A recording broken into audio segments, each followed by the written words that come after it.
Hey there, educators! My name is Tracy Clark, and I'm an educator too. I've got a question for you. What do you know about copyright law? Chances are that although you realize copyright law is important, you might not be sure exactly what it has to do with education. It's time to change that. So what exactly is copyright law? Copyright law dates back to our country's founding fathers who recognized that our society as a whole could benefit from the creations of individuals. The founding fathers also realized that while the betterment of society is a noble cause, individuals might be reluctant to share their creations with others if they are not provided some kind of protection under the law. It was for this reason that U.S. copyright law was drafted. According to Title 17, Section 102 of the U.S. copyright law, copyright protection covers all original works of authorship fixed in any tangible medium of expression. This includes literary works, musical works, dramatic works, plays and choreography, pictorial, graphic, and sculptural works, motion pictures, sound recordings, and architectural works. You should be aware that copyright protections take effect as soon as the work has been created. Even works that are not recorded or marked as copyrighted are in fact protected by copyright law.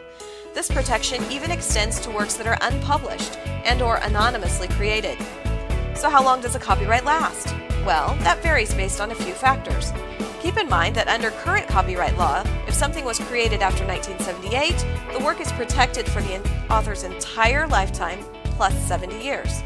There are even situations in which the protection can last for up to 120 years after creation. After this period has passed, the work becomes part of the public domain and can be used freely.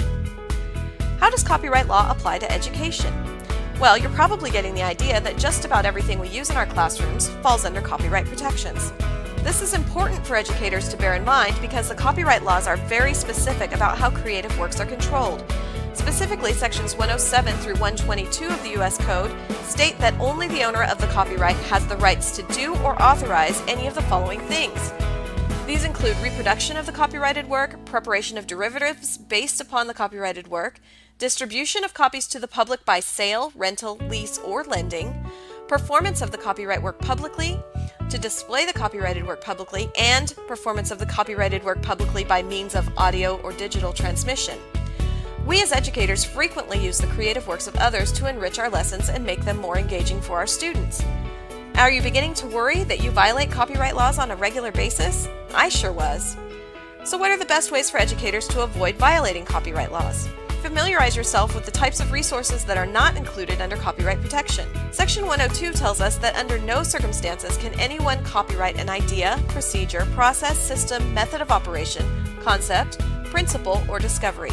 Additionally, Section 105 tells us that no work produced by the United States government can be copyrighted. Did you know that it is possible for authors to make their works free for public use? Two ways this can be achieved are through open source and Creative Commons licensing. Open source licensing is much less restrictive, while Creative Commons offers several different licensing options carrying a variety of restrictions on usage. The bottom line is that both of these licensing options are more forgiving than standard copyright law. There are many resources available through both licensing options, including images, textbooks, even entire online courses. Get to know about fair use policy. There are 4 basic requirements that must be considered when trying to decide if you can use materials under fair use policy. Is your use of the material going to be transformative? Since you're presumably using your material for an educational purpose, the answer to this one is very often yes. What is the nature of the material you want to use? Factual information is more likely to fall under the fair use policy than creative material will be. How much of the original work will you be using? If you're using a small excerpt of a work as opposed to the entire work, it's more likely to qualify as fair use. And finally, what will the impact on the market be as a result of your use of the material? If your usage of the material will hurt the creator's ability to sell and market the work, it does not qualify as fair use. Fair use policy can be a little tricky. For instance, it's okay to copy a magazine article for use in your classroom, but it's not okay to scan the article and post it on your instructor webpage.